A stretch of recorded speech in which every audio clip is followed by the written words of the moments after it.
What's going on, guys? So got a GameCube here, and in this video today we're going to basically be seeing what happens when you play your GameCube in 2018.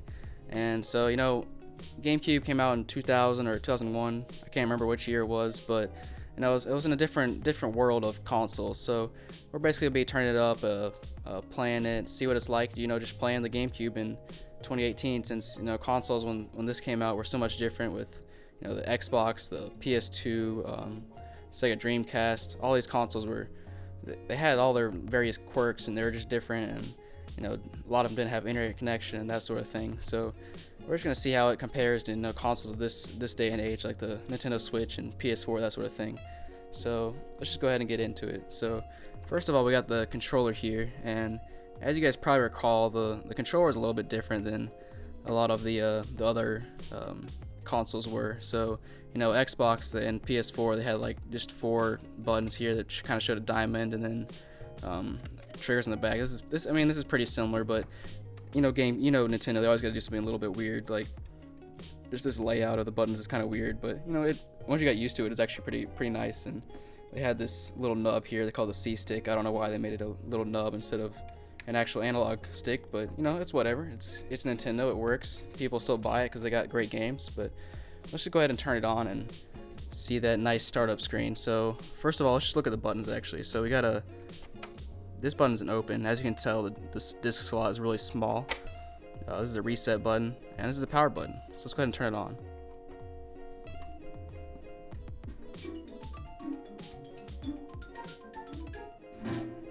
So there's that pretty cool startup screen. And if you don't have a game in it, just comes with this select menu. So yeah, whenever it's on, it's got this kind of cool orange light right here.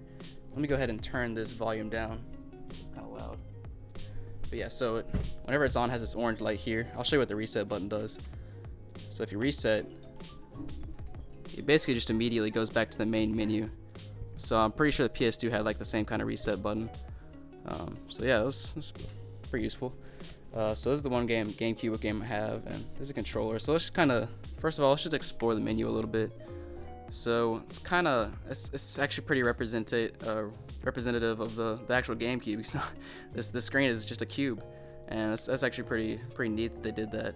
So this first starts off with 4 options. So you have options, gameplay, calendar, and memory card. So let's start off with gameplay. So you scroll up, it's going to show you if you have a disc, and if you don't have a disc, it just kind of spins around with more cubes. What do you know, a GameCube with cubes. But we come back to the middle here, and let's go check out the options. So wow, there's actually not very many options. So we have you can change the sound, stereo. Interesting. So you can change it from stereo to mono. So only 2 selections, and screen position.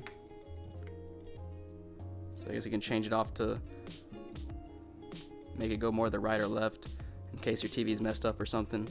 So this is the one thing about the Nintendo. They've always had very simple menus, which can be good or bad. It's not very customizable, but it's very simple. It's very easy for just the normal person to use. And let's check out the memory card section now. So unfortunately, I don't actually have any memory cards for the GameCube. If you did, you'd put them in these slots right here, so slot A and slot B, kind of like the PS2. And if I click on it, yeah, it's going to show nothing in here. And I'm pretty sure they used, instead of telling you how much memory was actually on the memory card, it separated it in like blocks. So if you saved like a franchise in Madden and used like 55 blocks or something, I have no idea how much a block was, but that was an interesting thing. So one more thing, calendar. Let's check it out. So, wow, it thinks it's 2057. What in the world? This thing is from the future. Alright, let's change it to a somewhat relevant date. Let's just change it to a random date, actually. Let's see how high it goes. No, it's going to take way too long. But it probably goes really high, actually. I bet it goes to 2099 and it stops. Oh, yeah. Okay, so I guess it did come out in 2001, or maybe 2000 maybe. I don't know, let's just do June 1st, 2000. Why not? Doesn't really matter. So let's see what else we got. So yeah, those are all only menu selections. And so I've seen the menu selections. Let's go ahead and pop in this game. Actually, let me turn down the sound first in case there's like some music in this game, because I'm not trying to, you know, get like a copyright hit or something, a strike from playing Nintendo's music. I probably can't even play this game actually, so we're gonna boot the game up real quick and see what it's like. So I'm not sure if it would automatically play or not. I guess it doesn't. I think I have to actually select. So that's cool. It actually gives a visual of what the logo is of the game. That's nice. So confirm. Oh, and even more. Sonic Riders, Sega. Who needs wheels when you've got air? Sonic Riders, try to keep up. That's actually pretty neat. Gives you a little of a brief description of the game. So one other thing to check out in games is they actually had manuals. I know, manuals. I mean, not many games nowadays have manuals, so it's cool to see a game that has a manual. So no memory card in slot A. So I guess we'll have to start over. Alright, yeah. Sega Sonic Team. Alright, so we're just gonna boot it up. We're not gonna really be able to play because Nintendo probably doesn't want me to play. But yeah, it just boots up and normal race, story mode, tag mode, survival mode, and shop. Cool. So we got some. It's pretty cool. So let's take advantage of this reset button now. So we press reset. Oh, so actually when you do the reset button, it actually just resets to the. If you do have a game in there, it'll just reset to the main title screen of that game, that's actually pretty cool. If you don't have a game in there, then it's gonna automatically just reset to the home screen. So one of the disappointing things with GameCube and Nintendo in general is they're really about their proprietary stuff. So there's no USB ports on here. They got their 4 controller ports and memory card slot, and then on the back, I'm not going to show it because it's too dark, but all they have is the RCA input and the power input. So you can't get internet on this thing. There's no Wi-Fi, no Ethernet, no nothing. I believe the PS2 and Xbox both had the option to do Ethernet connection, but this doesn't. It's very simplistic. And one of the main things you'll notice is how small the discs are. So I'm not even really sure what kind of discs you call these, the mini disc or something. I'm not sure what the size is, but it's smaller than a regular CD. So obviously you can't put any like music CDs in here or a DVD, or if it was a newer console you couldn't put Blu-rays, that sort of thing. So that's something Nintendo's always been weird about. They never let you do a lot of that kind of stuff like music and DVDs, which is, it's all right.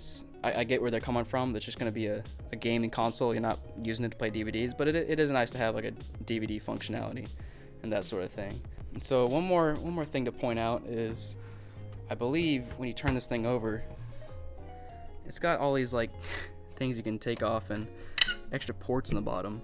And so I'm actually not I've never actually used these, but I believe I think it's called a Game Boy player you can get, and like you mount it to the bottom, and then you can put your Game Boy Advance or Game Boy Color games in there, and you can actually play your Game Boy Color and Game Boy Advance games on the big screen, which would be pretty cool. I've never actually done that. I think I did it at a friend's house one time, but that'd be a pretty cool thing to do if you got some cool advanced games you want to play. Alright, I'm going to put those back in later because it's going to be kind of hard to do with one hand.